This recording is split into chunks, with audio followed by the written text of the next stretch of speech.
I was recently sitting with a group of elderly people, elderly men, and they were joking about having been hit by their parents, predominantly by their fathers, when they were children. And they were laughing about it. Oh yeah, he used to smack me around, he used to wallop me in the face, blah, blah, blah, blah, blah. I was such a bad kid. I was so rude. I was so obnoxious. He had to get me into line. Ha, ha, ha. And it was interesting to watch them, to see how disconnected they were from the feelings of their childhood. Now, what I find interesting also is I wasn't alone in being an observer of this disturbing conversation, because I was with another friend who knew some of them, and he said, what's interesting is a number of those guys actually hit their own children when they were younger parents. They passed on what had been done to them to their own children. A couple of them have children who actually extremely dislike them. Yet, these older guys made no connection between what had happened to them and their own behavior as parents and their children's dislike of them now. Now to shift a little bit, to pull back. I think of myself having observed children over many, many decades of life. And I'm sorry to say, but I have been an observer, a witness, many times of people hitting children. I've even made some videos about witnessing this. And what I have seen every single time children get hit by their parents, or perhaps by some other relative, is those children are devastated, emotionally devastated. They die inside. They're sad, they're brokenhearted, sometimes they're furious, they're in deep emotional pain, physical pain often too. They're not laughing about it. They're not happy about it. They don't find any humor in it at all. And then there's the question of whether or not their parents are helping them in any way. Like these older guys were saying, oh, my dad got me into line, he straightened me out. Now, what I've seen is these children, none of them were doing anything that deserved to get hit. Can a child do anything to really deserve to be hit? I do not believe so. In fact, I know it's not true. What I've seen usually is, to some degree or other, these children were annoying their parents. Their parents or their relative was in some sort of bad mood, was grumpy, woke up on the wrong side of bed, was feeling overwhelmed, and knew it, realized it, that they could just act out their own unconscious buried rage, their own buried sadness, frustrations, their own histories on their children or on these young relatives with impunity. There would be no negative consequence for their behavior. They could get away with it, so they were going to do it. They're bullies, basically. Isn't it inherently bullying for a very large person to hit a vulnerable, very small person when that little small person cannot fight back? Yet, what is the process for that child potentially to grow up and end up defending the adult who hit him or her, defending the parent who hit him? Well, what I've seen again and again is children are so defenseless and so powerless that it works to their advantage, to the advantage of their survival and their safety, to psychologically side with their abuser, side with the people in power, and find some psychological trick by which they can defend their abuser and sell their own selves out. And so they do the easiest thing that human beings can do with our huge brains and our huge ability to have psychological defense mechanisms. we blame ourselves. It must be our fault. It must be me. I was misbehaving. I was doing something bad. They were doing this abusive, bullying behavior for my own good. They were protecting me. They were helping me. They were shaping me. They were guiding me. And yet it's not true. It's not true even if all of society or a specific part of society says it is true. Even if the law says it is allowed and legal and even good and helpful.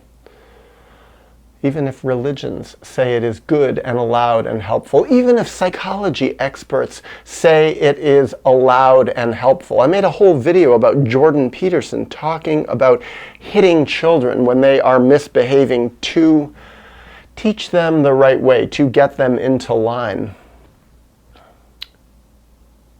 The devastation that the child feels is healthy. It is a healthy reaction to the traumatic experience of being physically attacked by someone, physically harmed, pained by someone. And then there's the other question about the children who get hit, who say, oh, it was my fault, I was a bad kid, I was acting out, I was being rude, I was being sassy, whatever it is that the adult says that their past child was being. What I've seen a lot of times is children who are neglected, who are abused in any number of ways, can misbehave, and their misbehavior is an expression of their pain. Often, they have been abused and neglected by their parents, by the very people who later are hitting them to bring them into line. It's a snowballing effect. The parents abuse the children, neglect the children, do all sorts of different things to the children. The children express their rage, their sadness, their frustration, their confusion, their anger, their sadness, in ways that their parents, that is their abusers, again cannot tolerate, so the parents attack them more to bring them into line. And what does this say about our world at large? Well, it doesn't just snowball in someone's own personal life, because as I saw with these older men, it snowballs generation to generation. Hurt people hurt people. Abused people abuse people. Hurt people if they don't figure out how they are hurt, if they don't figure out how to heal from their hurt, if they don't grieve their wounds, if they don't side with the child they once were and have compassion for that child. If they don't do that, how can they have compassion for other children? I think about another one, criminals. People who sometimes do horrible and terrible things to other people. And then society completely writes them off and throws them in a cage and says, we don't care about them, even puts them to death. Never asks, why did these criminal people do the terrible things that they did? How could they do the terrible things that they did? What were their childhoods like? We live in a society where people don't care much about that. People aren't really interested in psychology much. Many psychologists, people who study psychology, often are not even interested in childhood trauma. Often, psychologists and the psychology field in general is more interested in rats and pigeons and cognitive behavioral therapy and this type of therapy and this therapy with this name. All these different fancy names that are given acronyms and schools of thought that don't look at the effect of child abuse on human beings. Don't look at the effect of mistreatment on the later life of children. Certainly don't look at its effect on society. How 1 million people put together who have all been treated this way, one degree or other, have a collective rage that can be acted out on another country, another religion, another nationality, on children in general, on the laws of their own country, on spouses. The list can go on and on.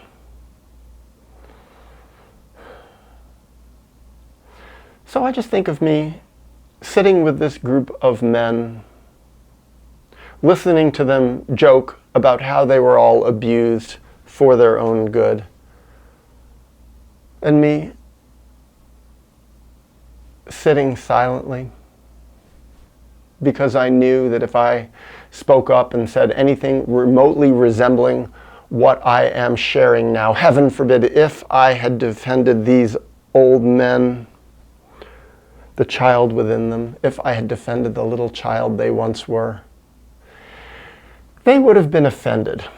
They would have been angry at me. They would have alienated me, rejected me, because they lost themselves. When people have such twisted minds that they side with their abusers, where they will defend their abusers to the nth degree and defend the abusers that they became because they so sided with their own abusers, they have no mental bandwidth to listen to compassion for the little children they once were. They have no compassion for someone who sides with their buried sadness, their buried rage, their buried despair and feelings of rejection. They have become zombies. They have become the living dead. And the process of waking up, of knowing their history, thinking about their history, putting their history in an accurate perspective, feeling their feelings toward their abusers, feeling their guilt and shame toward themselves for their own horrible behavior, empathizing with their children, often children who they now put down, they were bad kids, they're snotty, they're rejecting, they have no sense of filial piety, they don't love their parents, they're just selfish, they're narcissistic, they think about themselves. Sorting it out is beyond them. Could they potentially sort it out? Could they potentially make sense of their history? Yes, because I believe anybody can make sense of their history given the right environment. But that's the problem. We live in a world that for so many people, it's the absolutely wrong environment. And then I think about myself. Having been that abused child once, slapped around by my dad, humiliated by him, being a victim of his rage from his own abusive childhood, having a mother who did nothing to stop him, a mother who abused me in her own ways, took advantage of my father's abuse of me to get me to pay more attention to her. I spent decades sorting this out, still am to some degree. Sorting out how I felt as a child, sorting out who my parents were, how I really felt about them, needing to take long, long spaces of distance, even as a young man, away from them to be able to gain perspective on myself. And recalling how they hated me for it, despised me for it, how no one in my family liked me for it. I was undoing the patterns of the generations and remembering the despair I felt, not just from recalling how I felt once upon a time, but as an adult being rejected. It is so painful. So I can understand why so many people wouldn't look, couldn't look, won't look, don't want to remember. and by extension can't empathize with children. And yet so often these are the very people in our world who have children and think they are great parents and are delusional.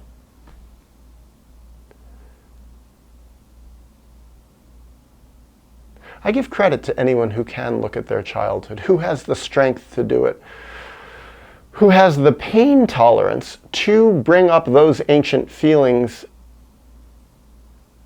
side with the person who was unsided with, who can call out the bullies